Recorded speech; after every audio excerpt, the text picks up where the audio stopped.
porque lo logré matizar de otra forma, entonces la grabación de hoy va a ser la grabación que voy a poner en el lunes en el portal y ustedes aquí, ¿verdad? Ok, sí, ya estoy grabando, Okay. Bueno, entonces un recorrido rápido para ir teniendo claro lo que estamos viendo. Las comunidades juánicas, muy en la parte del norte, aquí vemos la parte de Fenicia, de Siria, entonces toda esta parte fueron donde se fueron ubicando después del año 70 con la destrucción de Jerusalén, del templo, se terminaron sacrificios de los animales, entonces empieza todo el proceso de elaboración. Igual los sinópticos, pero los sinópticos, fíjense, yo quiero que quede algo muy claro. El proceso que tiene el Evangelio de Juan en sus 4 reelaboraciones, las tiene también los sinópticos. Pero los sinópticos van a tener, por eso se llaman sinópticos, porque van a tener una visión en conjunto, pero los destinatarios van a ser diferentes. Entonces, el proceso de desarrollo de la escritura del Evangelio se dio igual que en Juan. La diferencia es que estos va a ser uno para los griegos, uno para los judíos y uno para los romanos, o sea, convertidos al cristianismo. Entonces, ahora, en el Evangelio de Juan, tenemos que las comunidades están en esta área, la parte norte.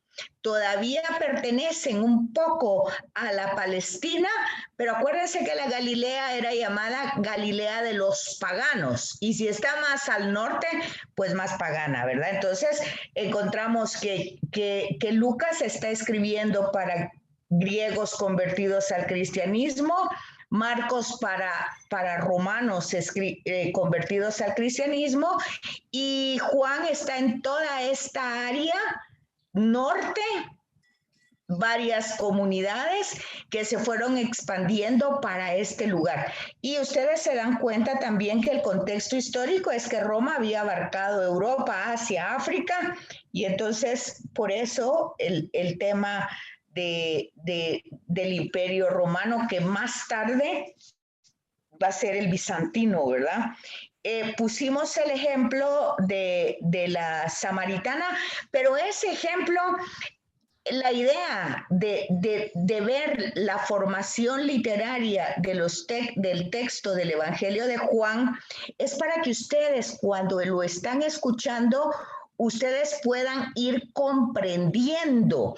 Por ejemplo, aquí pusimos a la samaritana, pero hoy muy bien, si van a misa diaria podemos poner la lectura de ayer y de hoy, o la lectura del domingo, porque tenemos la suerte que toda la Pascua se está leyendo el Evangelio de Juan. Entonces nosotros como práctica personal podríamos ir viendo si en esa proclamación del Evangelio nosotros logramos captar los procesos. ¿Por qué es importante captar el proceso literario? Porque si no, yo no comprendo el texto, si no comprendo lo que me está diciendo. Por ejemplo, en lugar de utilizar aquí la samaritana que usamos, veamos el texto del lunes o si ustedes quieren el del domingo. ¿Ustedes han ido a misa el lunes y martes o solo el domingo?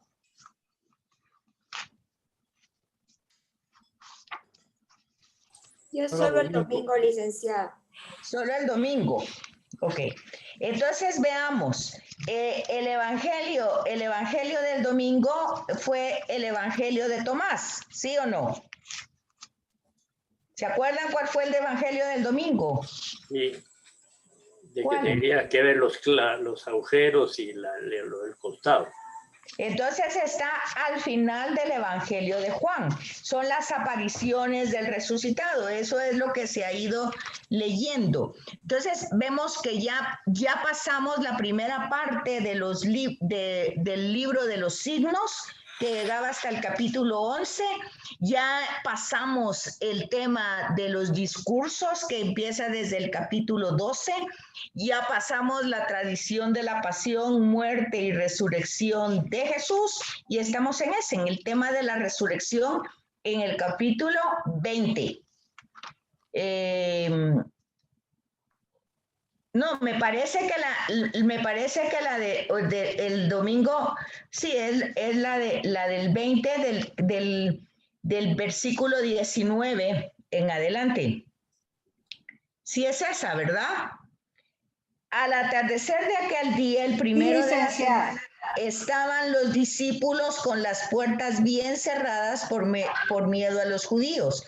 Llegó Jesús y se colocó en medio de ellos y les dice: la paz con ustedes. Ok, entonces ahí está la ubicación. La ubicación es darse cuenta. Si ustedes leen la nota de pie de página, ustedes se van a dar cuenta dónde termina el Evangelio de Juan y cuál es el epílogo, o sea, la añadidura del Evangelio de Juan. Eso ustedes tendrían que haber un poquito leído eso cuando leyeron el Evangelio de corrido.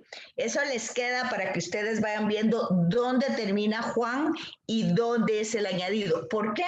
Porque nosotros vimos en el proceso de la elaboración del Evangelio, vimos que hubo una primera elaboración que es un relato etiológico, otra donde se le añadían diálogos, otra donde se le añadían discursos y otra el glosado donde hay otras añadiduras y una acomodación de los textos.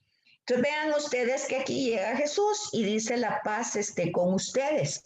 Después de decir eso, les mostró las manos, el costado, y los discípulos se alegraron al ver al Señor. Jesús repitió: la paz esté con ustedes, como el Padre me envió, así yo envío a ustedes. Ok, esta parte del envío nosotros lo estudiamos en los procesos históricos. Vimos esas 4 elaboraciones, como ya vimos, la función de la primera en los años 70, la reconstrucción en el segundo, que se utilizó esa estructura y se fueron poniendo las colecciones de los signos y las tradiciones básicas, y se van añadiendo. Después tenemos la tercera, que es el glosado, que ya van poniendo los discursos y los diálogos ya directamente en relación a las herejías existentes en ese momento, como era el gnosticismo y el docetismo. Y entonces tenemos ya en el cuarto, que es lo que ya se acepta en el canon, cómo se van como corrigiendo las incongruencias que se van teniendo y como ubicando el texto. ¿Por qué es importante eso? ¿Por qué es importante? Porque eso es como todo. Si ustedes confunden un género literario, le dan una interpretación que no tiene. Por ejemplo, si ustedes no saben que el himno nacional es un himno, pues ustedes estarían esperando que el quetzal pase volando con un letrero todos los días. Pero como ustedes saben que es un himno, eso no está en las expectativas de ustedes. Por ejemplo, si ustedes saben que es un poema que se vuelve canción, pues entonces yo no voy a exigir que me bajen la luna, porque yo ya sé que esa no es un lenguaje poético. Tampoco voy a pedir un collar de golondrinas, porque para qué quiero un montón de pájaros aquí en el cuello. O sea, hay que entender el género literario para entender el mensaje. Cuando el Evangelio de Juan, todo el mundo dice que es un evangelio complicado, que es un evangelio muy profundo, nosotros vimos al principio que ni es complicado ni es profundo. Lo que tiene son 4 reelaboraciones y que están hechas en el mismo evangelio, y por eso es que en algún momento se corta un diálogo y entra un discurso. en un momento se corta un relato y entra una añadidura, y eso yo lo tengo que entender, porque no se trata de buscar profundidades donde no hay profundidades. Entonces, aquí el resucitado dice: la paz con ustedes, como el Padre me envió, así yo los he enviado. Bueno, aquí nosotros tenemos un tema que vimos, les estaba diciendo, en el tema de la elaboración teológica.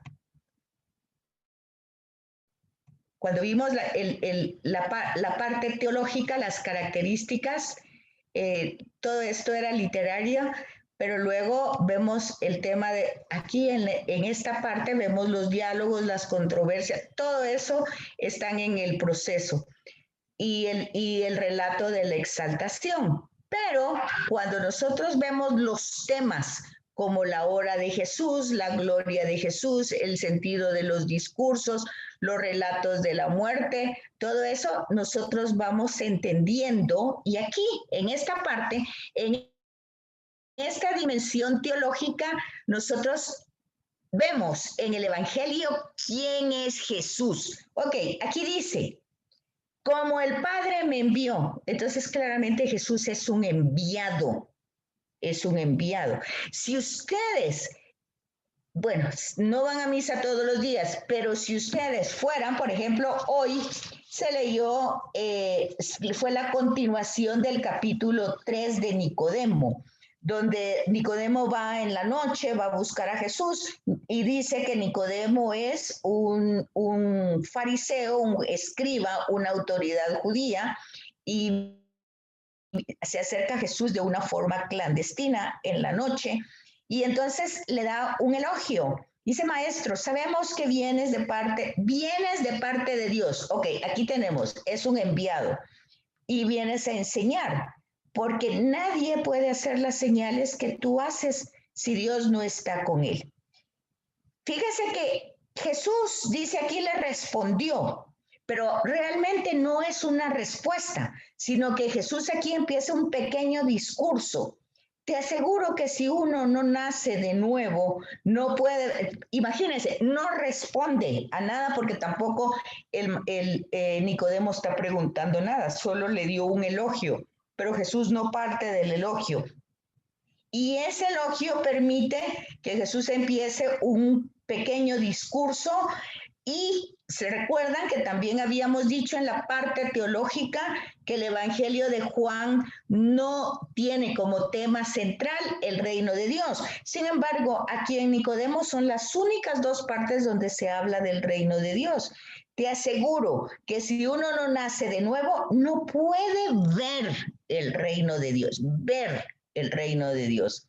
Le responde Nicodemo, aquí entra como una especie de diálogo. ¿Cómo puede un hombre nacer siendo viejo? ¿Cómo puede ser? O sea, es un poco la pregunta que también hace María. ¿Cómo puede ser si yo soy virgen? Entonces, la respuesta del ángel es: para Dios no hay nada imposible. Sin embargo, aquí Jesús contestó: te aseguro que si uno no nace de agua y de espíritu, no puede entrar en el reino de Dios. Otra vez, primero ver el reino de Dios y ahora entrar en el reino de Dios. O sea, hay que nacer de nuevo. ¿Qué significa eso? Nunca dice Jesús aquí qué significa nacer de nuevo. Nunca explica eso. Entonces luego ya empieza el discurso otra vez.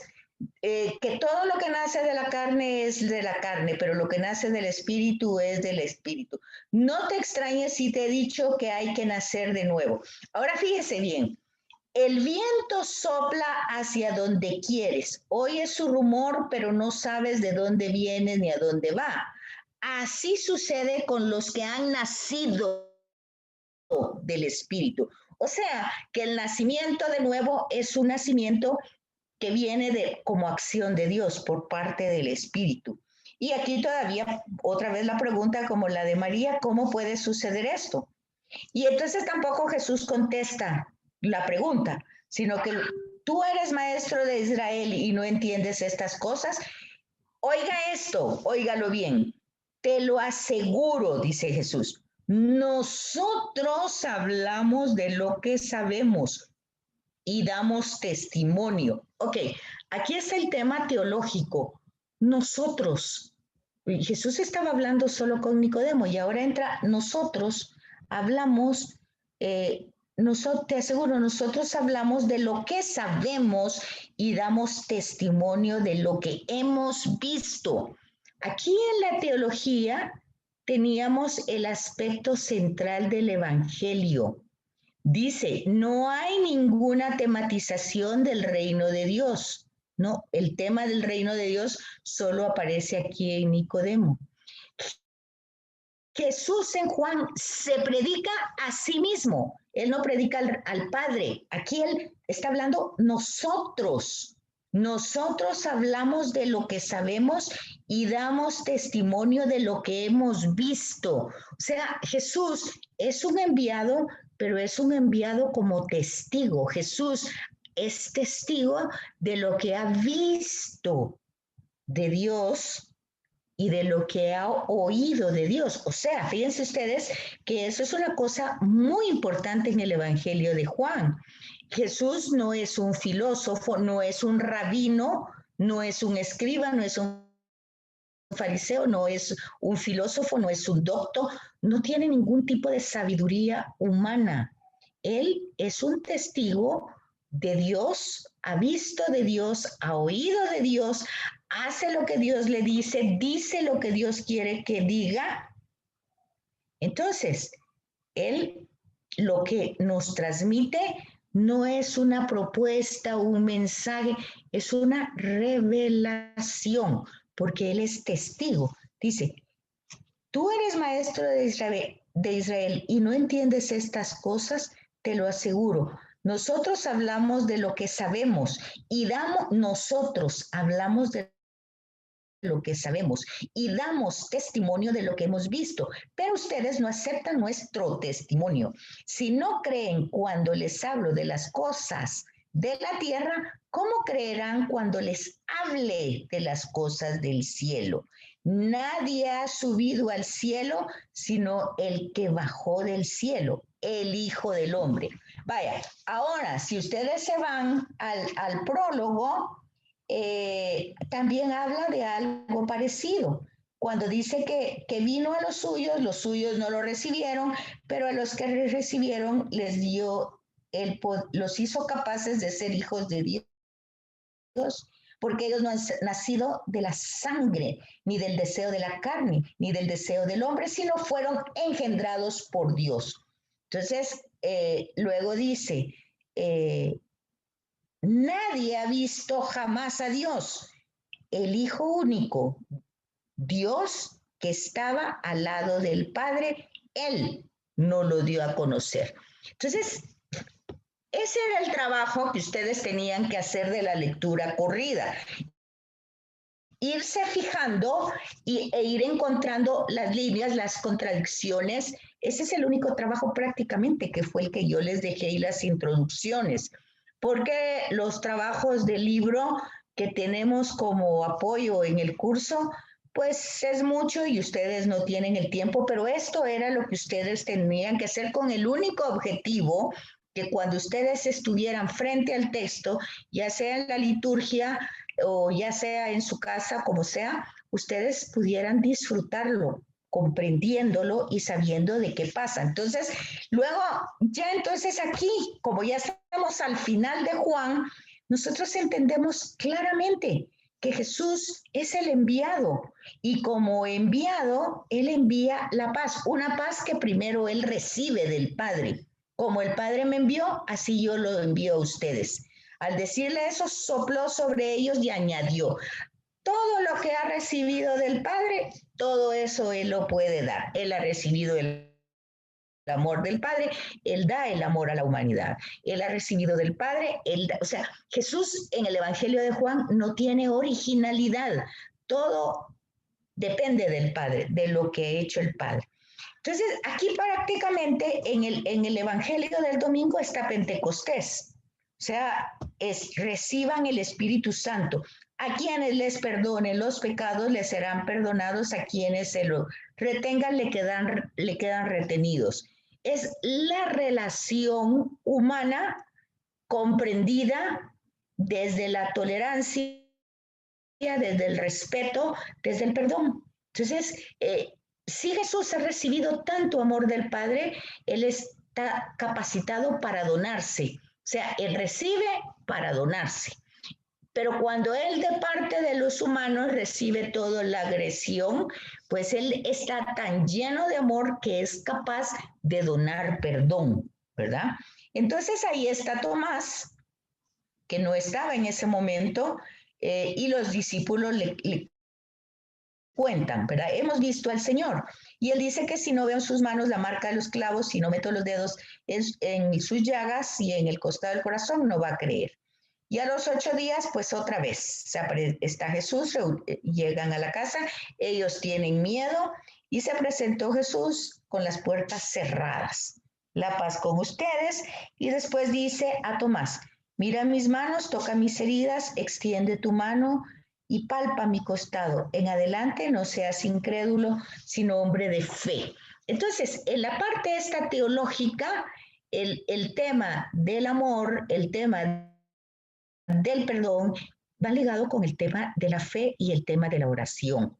Entonces, hay un segundo aspecto de esa centralidad donde Jesús ha dicho, pues, que Él es. Ya vemos que lo que leímos de Nicodemo, Él habla de nosotros, una identidad igual que el Padre.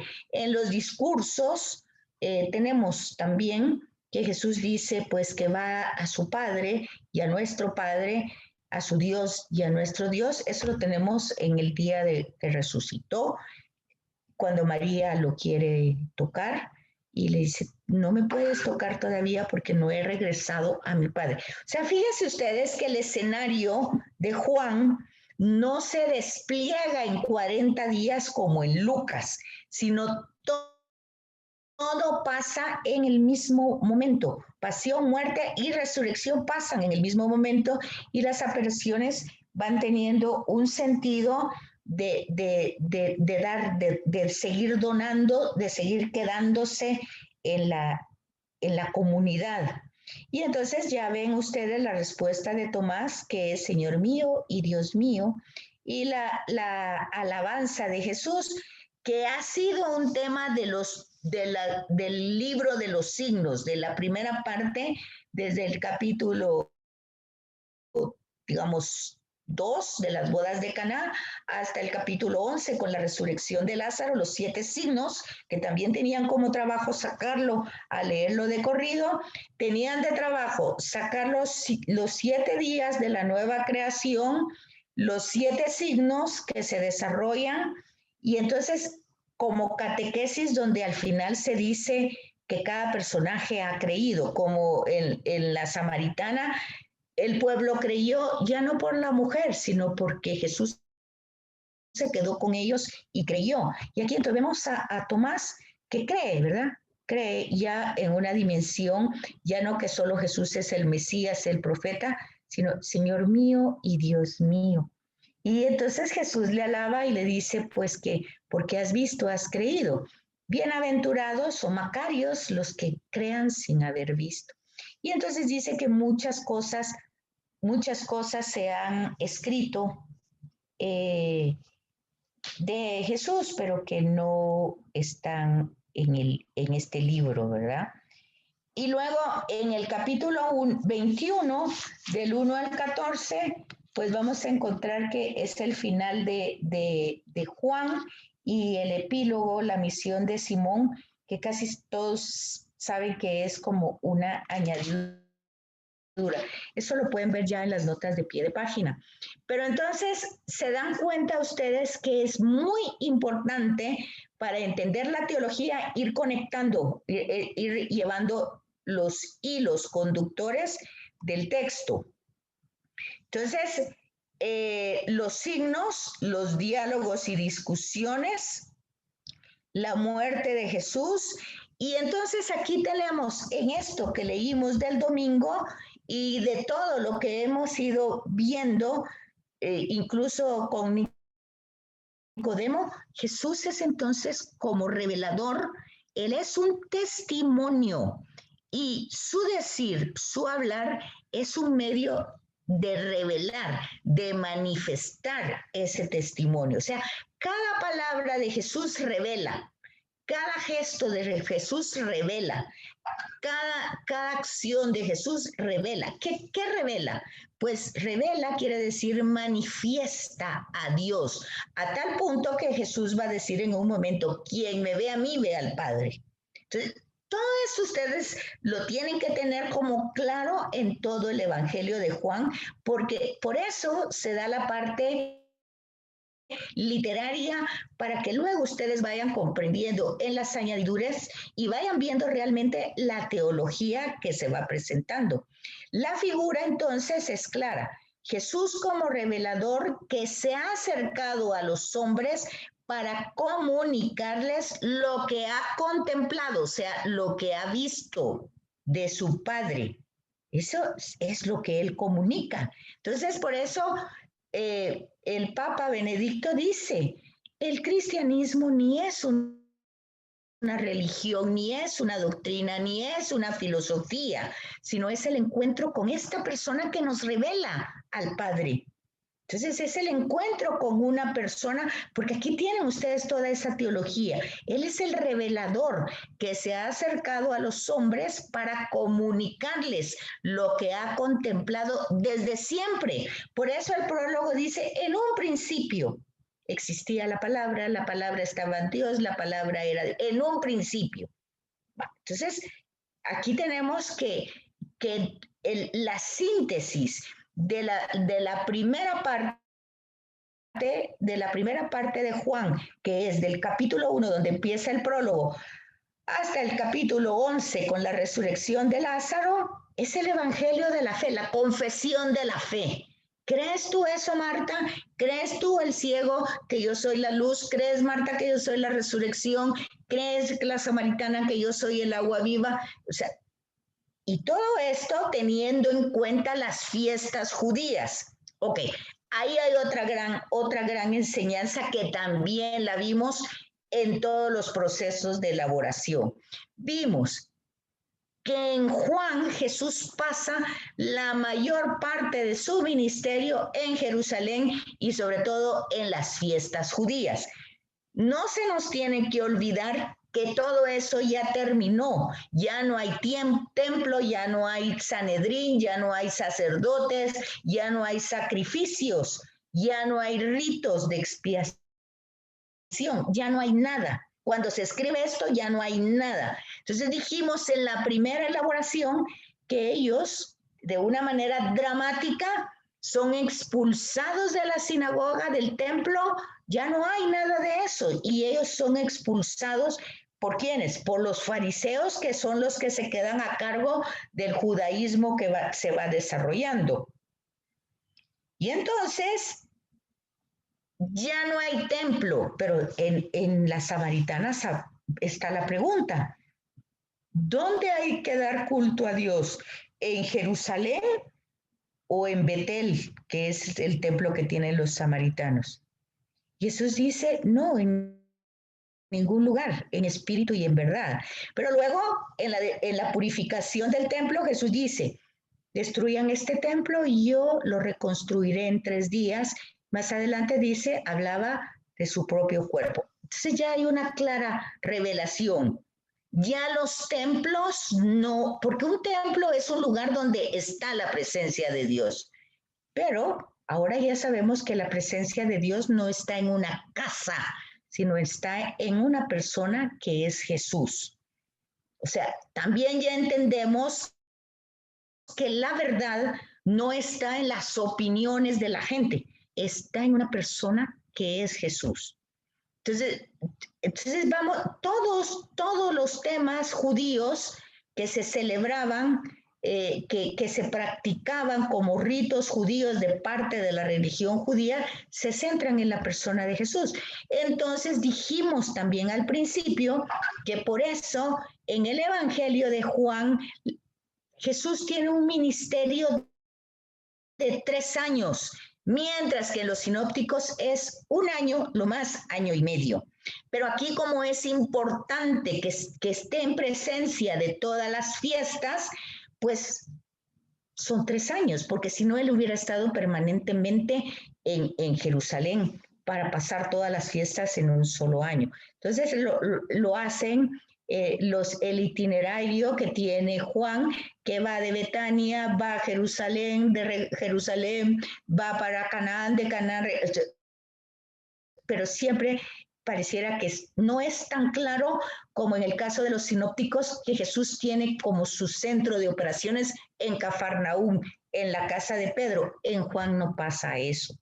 Entonces, vemos que esta parte entonces del capítulo 1 al 7, al 11, perdón, es el evangelio de la fe, la confesión de fe de cada una de las personas, donde Jesús sustituye todas las fiestas judías en su persona, en la persona de él.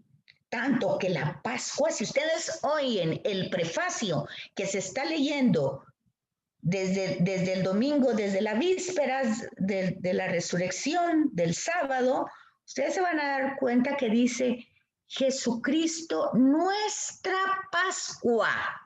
O sea, la Pascua ya no es un momento del año, es Jesucristo, nuestra Pascua. ¿Y dónde empezó la fiesta de Pascua? El Jueves Santo.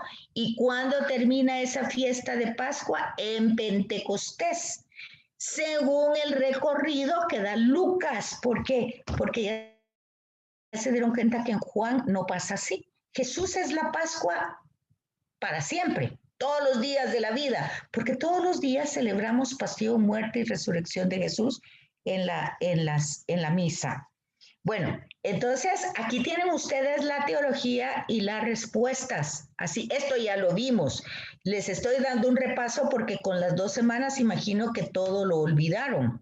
Entonces, fíjese, ya aquí la cristología, también explicamos en su momento que la cristología es una rama de la teología, pero esta rama de la teología se enfoca en la persona de Jesús de Nazaret.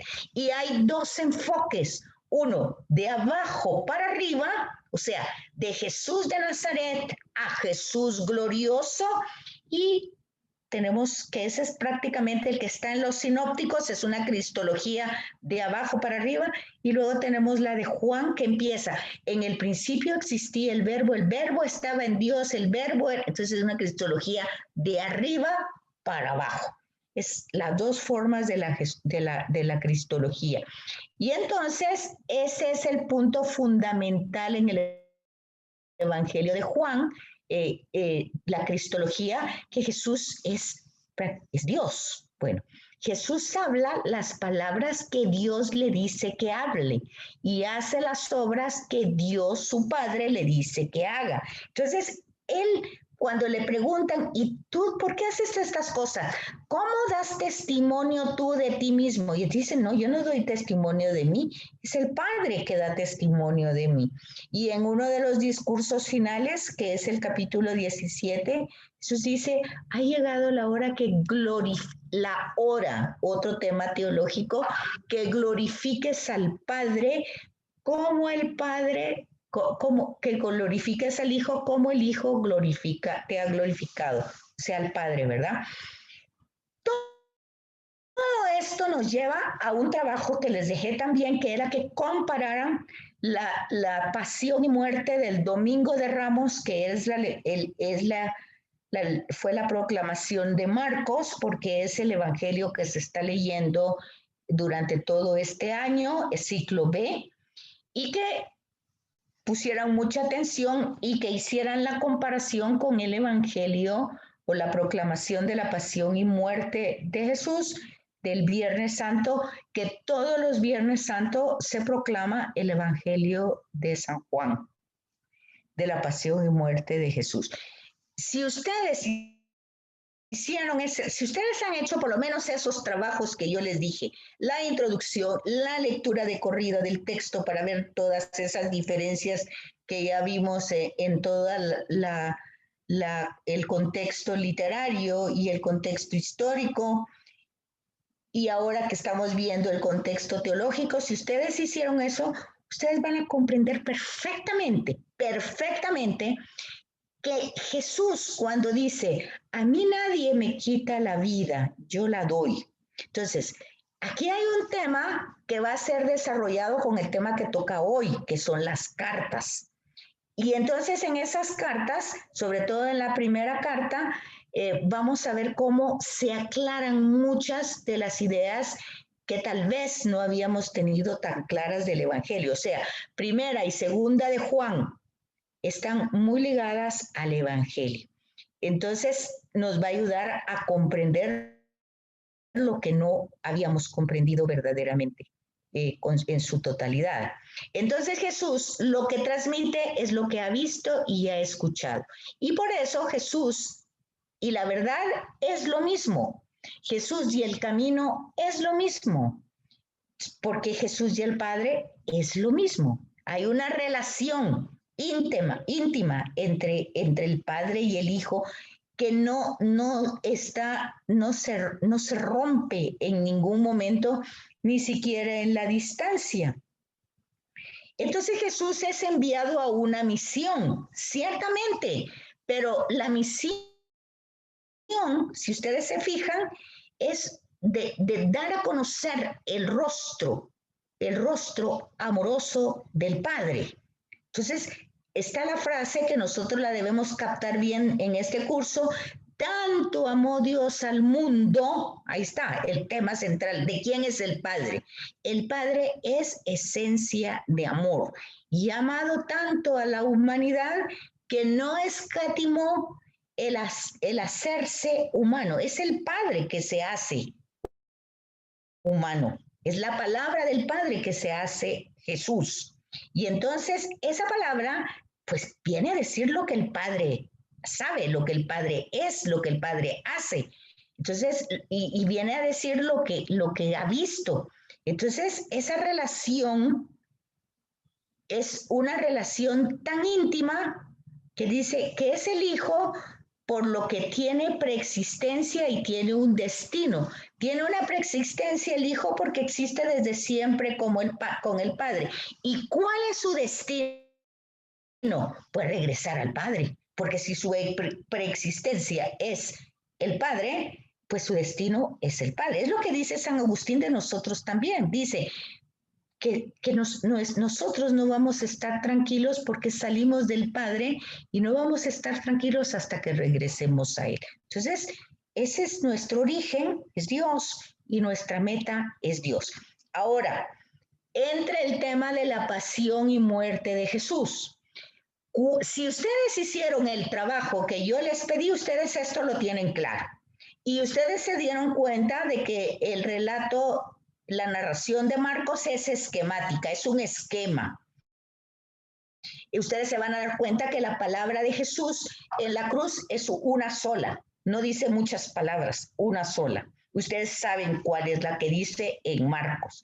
Y ustedes saben cuáles son las palabras que dice en Juan. Ustedes se van a dar cuenta que todo lo que vimos, discursos, diálogos, todo eso ya no hay hablada. Jesús se queda prácticamente mudo, poquitas cosas dice, pero todo lo que ha dicho anteriormente ahora él lo vivifica, lo realiza, lo desarrolla en acciones de su propia humanidad. Quiere decir entonces que todo eso que el Padre ha dicho, toda esa coherencia, con esa fidelidad con que Jesús transmitió eso al Padre, con sus gestos, con sus acciones, todo eso tuvo un efecto dramático en sus destinatarios, sobre todo en las personas que tenían poder, prestigio y tenían cierto privilegio. Todos eran religiosos, fariseos, saduceos, celotas, todos, pero todos con ciertos prestigios, ciertos intereses.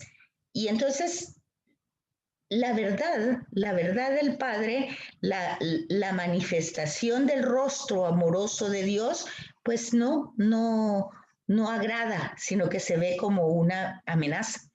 Y entonces, obviamente, ese momento de la pasión y de la muerte, Juan la va presentando como la entronización de Jesús. O sea, todos los pasos, todos los procesos en Juan no son dramáticos. O sea, ustedes pueden ver en Getsemaní, Jesús no es igual que Lucas, que está angustiado y que tiene otra actitud, tiene otro momento.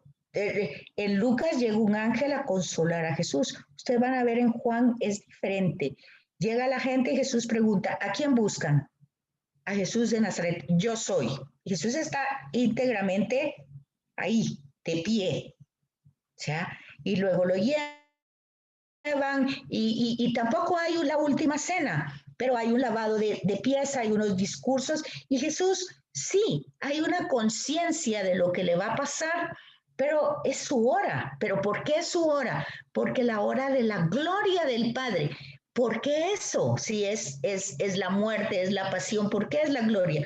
No es que Dios se gloríe ante el sufrimiento, dolor, la muerte del Hijo, no es eso, sino que es simplemente la fidelidad. Fíjense, eso se conecta con lo que ha visto y escuchado, con lo que ha transmitido del Padre. Entonces él tiene esa certeza de ser amado del Padre y tristemente esta es la consecuencia, como él tiene que llevar el final de esa misión que ha desarrollado. No porque el Padre lo quiera, lo permita o lo que ustedes, todas las palabras que se utilicen, porque Jesús lo dice. A mí nadie me lo quita, yo la doy. Está él tan saturado de ese amor que es capaz de dar ese amor completamente, aunque ese amor no sea recibido más que como una amenaza. Pero al tener él esa fidelidad, esa obediencia, pues él va a manifestar la gloria del Padre en la resurrección, pero tristemente tiene que pasar por todo el proceso doloroso. Y ustedes entonces hicieron el trabajo de la comparación, vieron las palabras de Jesús en la cruz, vieron el desarrollo final de ese tema que está totalmente ligado con el Cordero de la Pascua. Por eso el prefacio dice, Jesús, nuestra Pascua, Él es nuestra Pascua, Él es nuestras fiestas. Bueno, entonces aquí hasta ahí era donde más o menos la acción del Espíritu, que es lo que estamos viendo ahorita con Nicodemo, ¿verdad? Que da el Espíritu y ahorita con Tomás, que da el Espíritu. Entonces, ese Espíritu tiene también una función, ¿verdad? Y la función es de llevar, de consumar la obra de Jesús a través de los siglos. Y entonces aquí viene otra vez el tema de la fe, el tema de creer y el contraste con el pecado. Bueno, ahí era donde más o menos vimos, no sé si ustedes hicieron el trabajo o no, pero entonces hoy nos tocaría entrar a lo que son las dos cartas de Juan. Todavía tenemos un tiempo, no sé si logré hacer la síntesis y la comprensión y el objetivo del curso. ¿Se logra o no se logra? Sí, licenciada. Totalmente. Gracias. Bien. Sí, licenciada. Muchas gracias. Bueno, entonces veamos ahora. Ustedes hicieron los trabajos que yo les pedí que hicieran. Sí. ¿Los hicieron? Sí, licenciada. Ok. Yo solo el de la pasión no lo hice, no lo comparé con Marcos, sino que hice el relato de la pasión. No, era comparar Marcos, que era el Domingo de Ramos, y sobre todo porque es la primera elaboración que se hace como evangelio, Marcos. Y luego Juan es la última. Muy bien. Bueno. Ok. No sé, alguien ahí que tiene su micrófono que lo apague, porfa. Sí, porque tenemos hambre. Ya les dio hambre. Bueno, entonces vemos que las cartas de Juan son escritos que están íntimamente relacionados con el Evangelio. Eso ya lo habíamos dicho al principio porque dimos una estructura literaria de Juan, ¿verdad? ¿Se recuerdan? Ya no se los adelanto ahí, pero ya lo habíamos puesto, pero hoy lo vamos a repetir. Es bien importante darse cuenta, dice aquí, en la medida, ¿en qué sentido están relacionadas? En la medida en que las aportaciones de las cartas ayudan a clarificar y profundizar aspectos inacabados.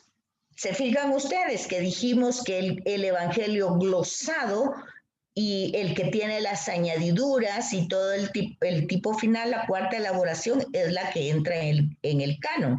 Entonces hay temas que ustedes ya se dieron cuenta que Jesús no responde cuando le hacen las preguntas, sino entra un discurso o entra una añadidura o entra otro tema, ¿verdad? Entonces, eso ya lo vimos.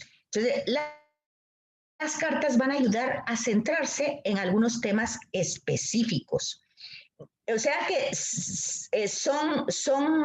tienen interdependencia, pero no en el sentido de que están mezcladas el Evangelio de Juan y las cartas.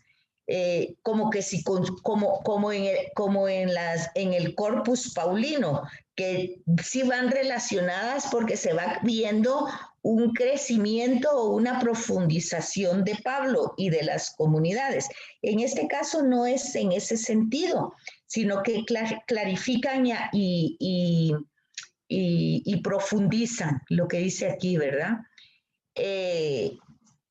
Entonces, vamos a ver la primera carta de Juan y la segunda.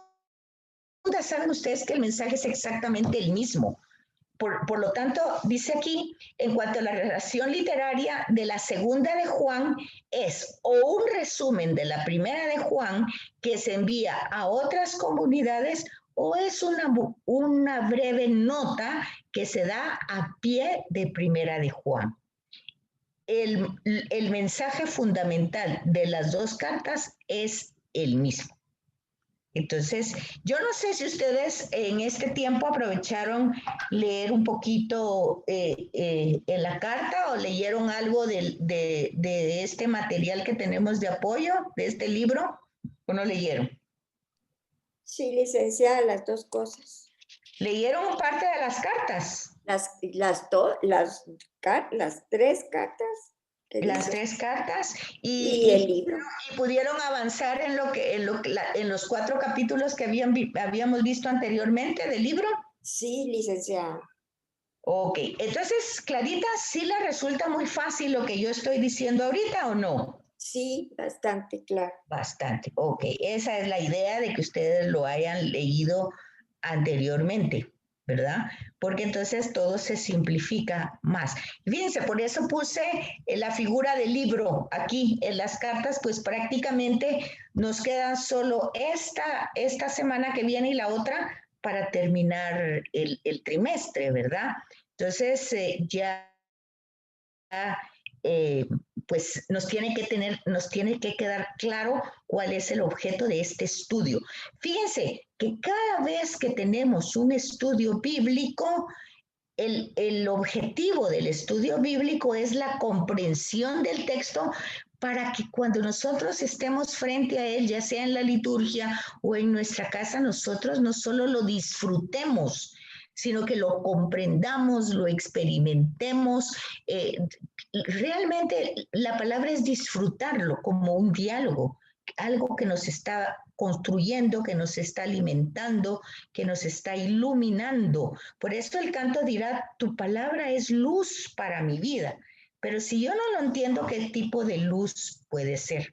Bueno, así como habíamos visto que el Evangelio de Juan, se recuerdan ustedes que hay mucho enfrentamiento con los judeocristianos, o sea, con los cristianos que habían sido judíos. En Pablo tenemos griegos que se habían convertido al cristianismo, pero también tenemos judíos que estaban en Grecia, que son los judíos de la diáspora, que se habían convertido al cristianismo. Aquí en Juan no tenemos esto, pero tenemos a este grupo que se llama los secesionistas, de cesión, cesaron, o sea, rompieron. Ese es ese grupo, un grupo que rompió con la comunidad. Entonces dice, hay un grupo de oponentes a quienes se dedican epítetos que en el Evangelio de Juan se aplicaban a los judíos. Entonces, aquí lo tienen ustedes.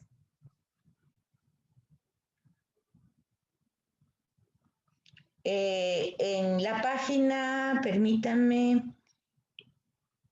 179 está. 179, sí. Pero antes quería presentarles en la 177 el estilo y el lenguaje, que es muy cercano al Evangelio de Juan. Se presenta ese mismo estilo sencillo. Y entonces tenemos el grupo secesionista que empieza con el ambiente de la primera de Juan y del Evangelio. Y entonces dice que una de las ausencias notables y sorprendentes en primera de Juan respecto al Evangelio es el mundo judío, que no se hace referencia alguna a los judíos en la carta, ni a las autoridades judías, ni al templo, ni a las fiestas judías, ni tampoco a costumbres o tradiciones. ¿Por qué? A ver, díganme ustedes ya están capacitados para decir, ¿por qué la primera? ¿Qué pasa cuando ustedes leen esto y dicen, en esta carta no se hace mención de nada de los judíos? ¿Qué se les ocurre a ustedes? ¿Por qué es eso? ¿No se les ocurre nada? Porque no va dirigida a los judíos, digo yo. ¿Pero por qué no los menciona? Porque va dirigido a la comunidad joánica. Sí, pero ¿por qué, aunque vaya dirigida a esa comunidad, por qué no menciona ni el templo, ni las fiestas judías, ni las autoridades judías, ni nada de lo referente a los judíos? No, porque ya no era importante. ¿Por qué? ¿Por qué, Luqui? Porque ahora el templo es Jesús. Exactamente. Y el modo de adorarlo es en espíritu y en verdad. Muy bien, quiere decir entonces de que seguramente estas cartas están escritas ya cuando es casi la cuarta elaboración o casi en el siglo III, donde ya toda esa problemática de los judíos y todo eso ya está en el pasado. Ya no hay templo, ya no hay judíos, ya no hay ni siquiera problemática. O sea, que esta forma hace pensar la fecha en que fue escrita. O sea, no la podemos, acuérdense que el proceso del Evangelio de Juan empieza en el año 70, 80, pero lleva 3 siglos para terminarlo. ¿Eso ya les quedó claro o no? Sí, ok. Entonces estas cartas, pues van a ser ya como que se van a escribir en la época donde ya casi está totalmente elaborado el Evangelio como lo tenemos actualmente.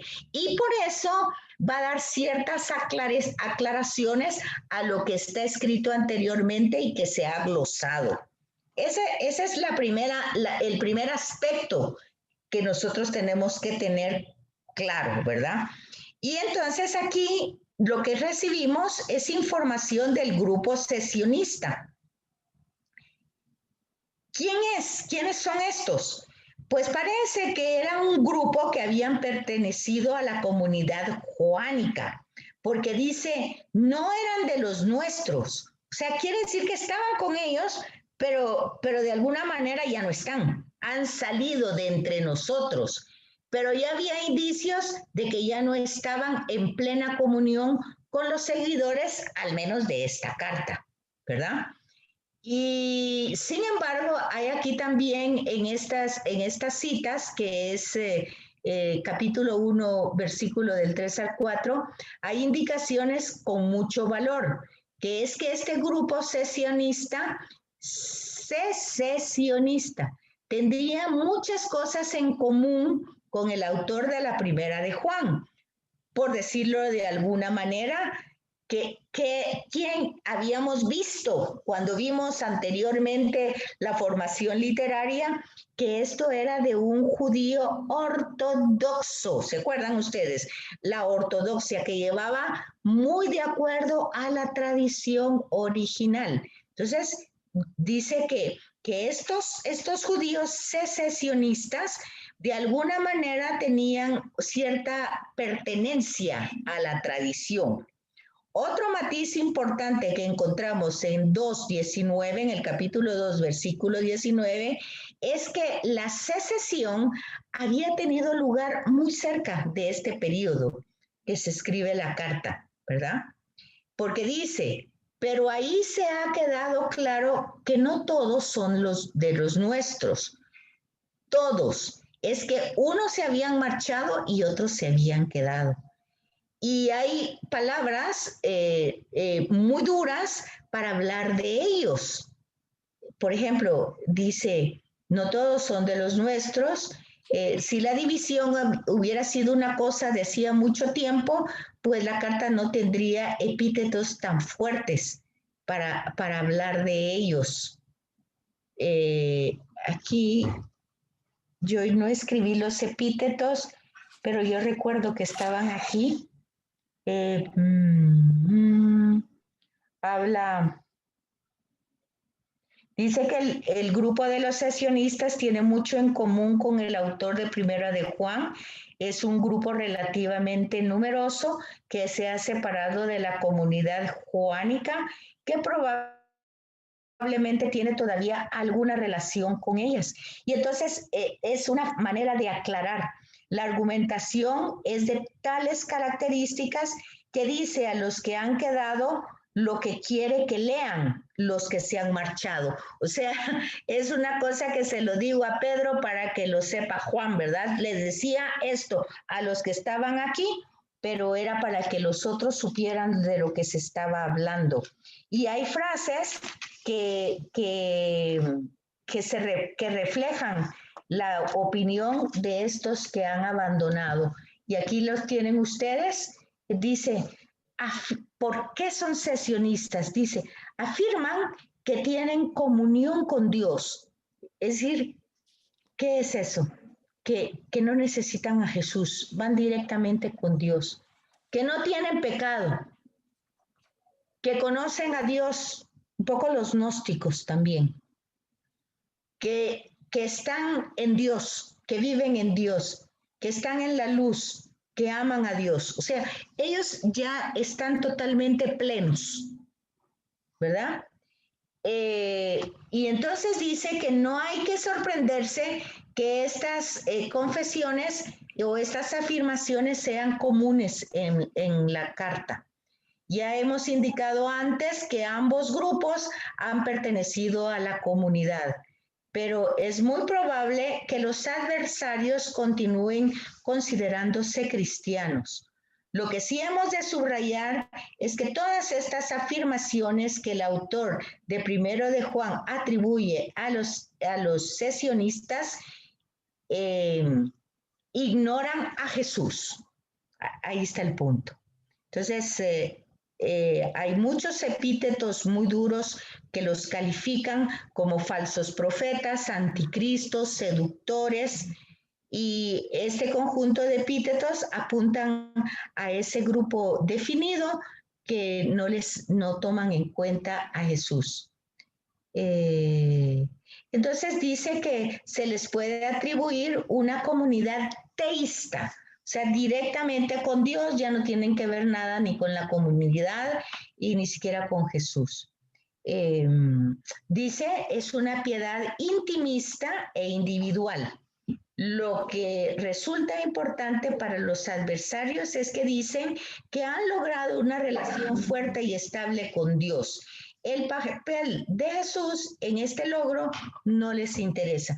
Eso está en la página 180. ¿Sí? ¿Van hasta ahí conmigo? Y dice que entonces el problema fundamental es que esta doctrina, como ellos ya están con Dios, ellos no tienen pecado, ellos ya conocen a Dios, ellos están en la luz, todo está ya, ellos ya están en la plenitud, dice que el problema de esta doctrina es que no se traduce en hechos. De ahí que la forma en que, según parece, se vive el amor en el grupo de los disidentes sea también puramente individualista. Se quieren entre ellos nada más. Dicen que aman a Dios y dicen que también es preciso amar al hermano, pero de hecho no se solidarizan ante las necesidades del humano. Eso se parece mucho a nuestra realidad actual, ¿verdad?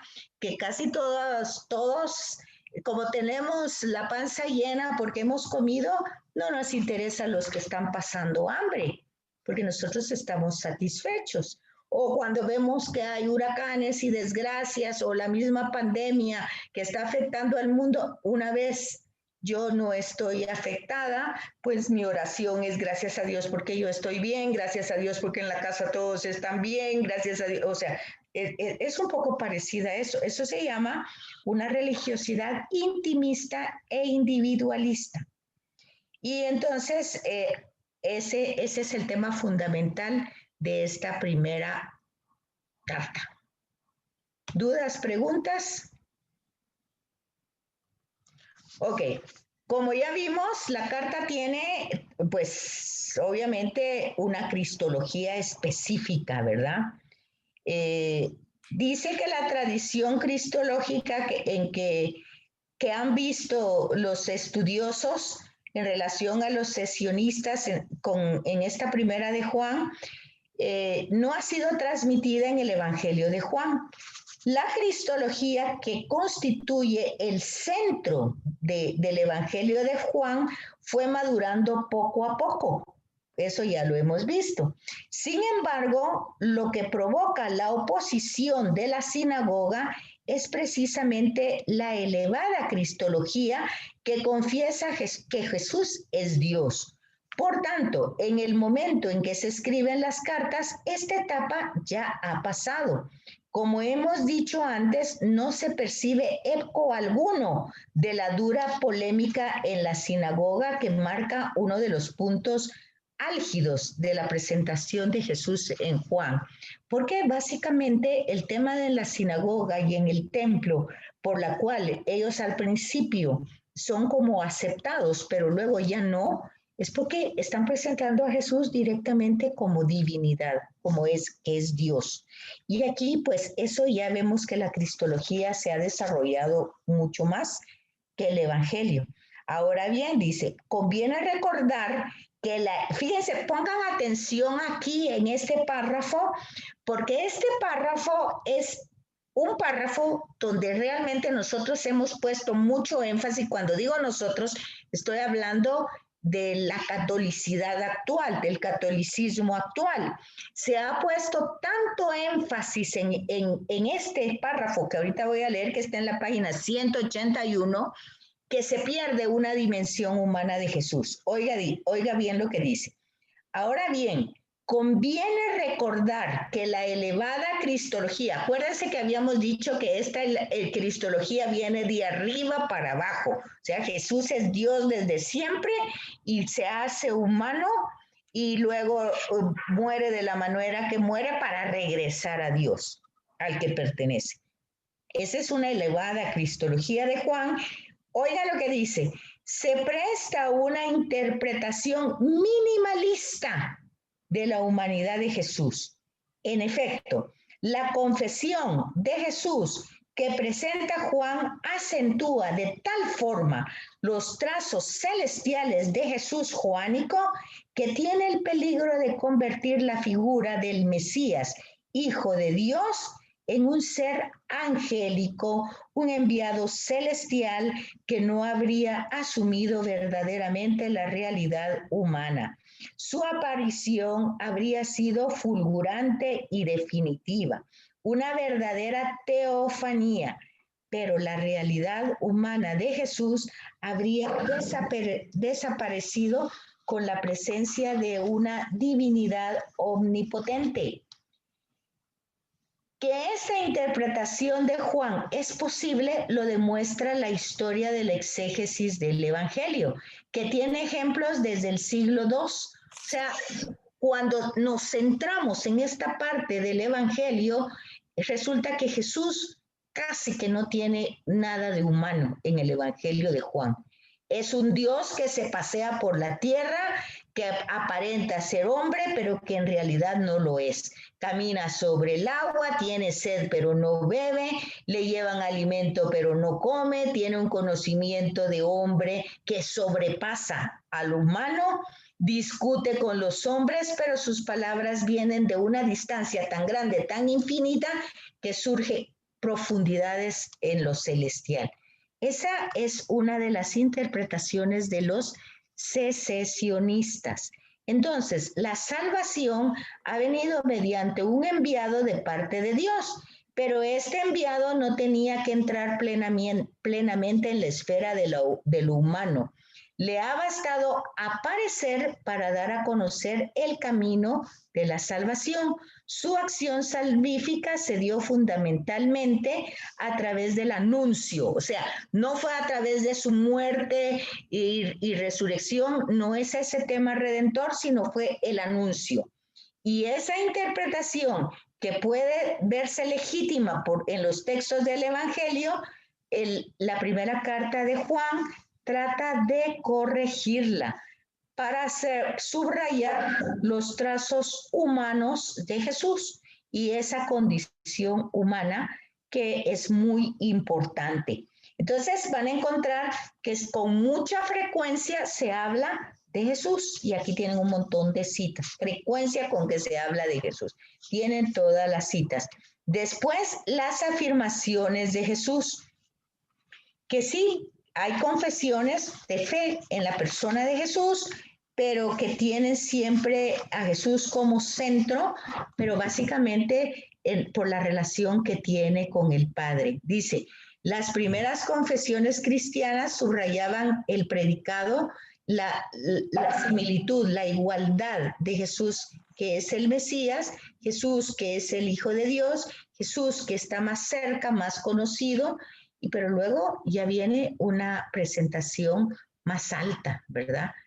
Ya Hijo del Altísimo, y así se va desarrollando una confesión a Jesucristo venido de la carne. Eso lo tenemos, ya aquí va siendo el énfasis en la humanidad de Jesús, que Jesús sí es el Cristo, pero vino de la carne. Jesucristo ha venido por el agua y la sangre. Entonces ha tenido que sufrir. Y luego habla de embaucadores, así se le habla a los secesionistas, ¿verdad?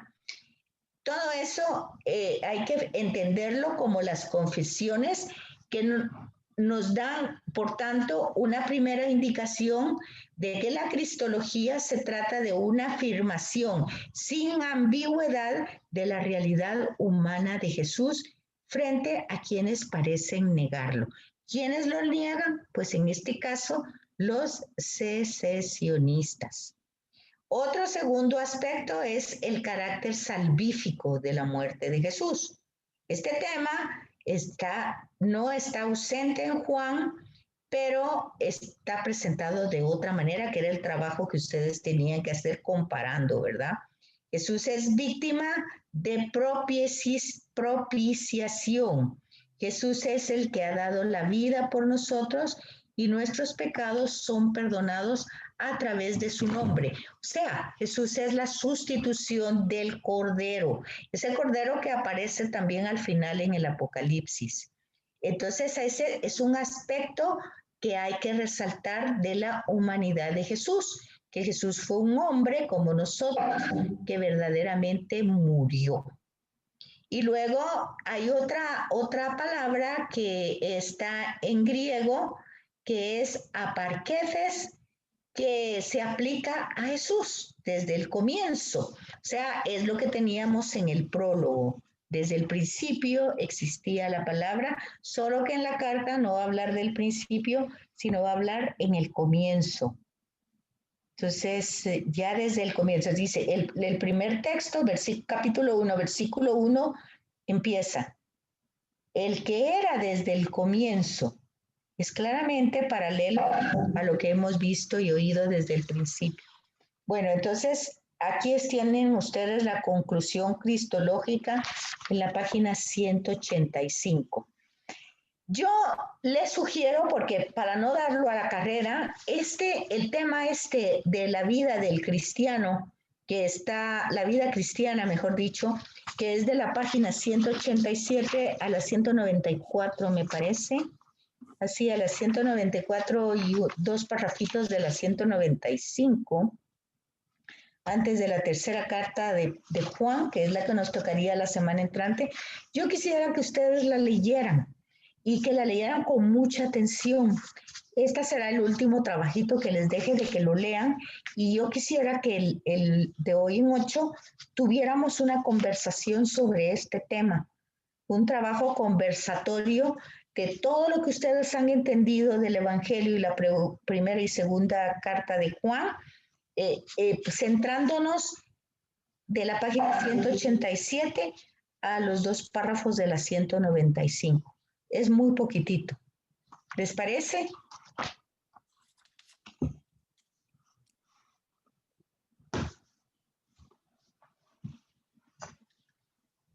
¿Anden todavía por ahí o ya no?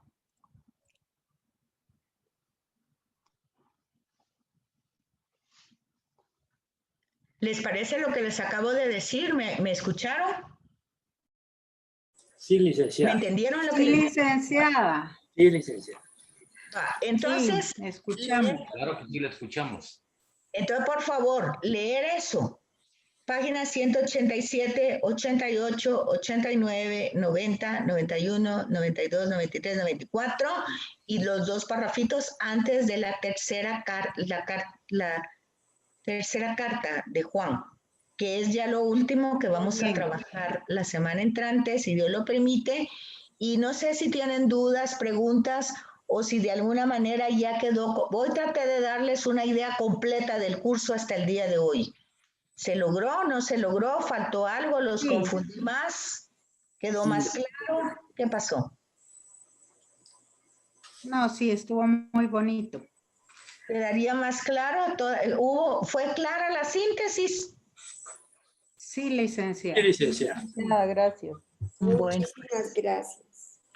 Bueno, pues entonces aquí nos quedamos y les encargo, sí, por favor, que lean eso, y acuérdense que solo tienen 2 semanas para entregar lo poquito que dejamos de trabajo para este curso, ¿verdad? Porque ya se terminó el trimestre. Sí. Bueno. Exacto. Entonces, que pasen feliz noche, que descansen. Buenas y que noches, sueñen licenciada. Buenas noches. Muchas gracias, licenciada, que descanse. Gracias, licenciada. Igual ustedes, que pasen feliz noche. Feliz noche, muchas gracias. Gracias, Lic.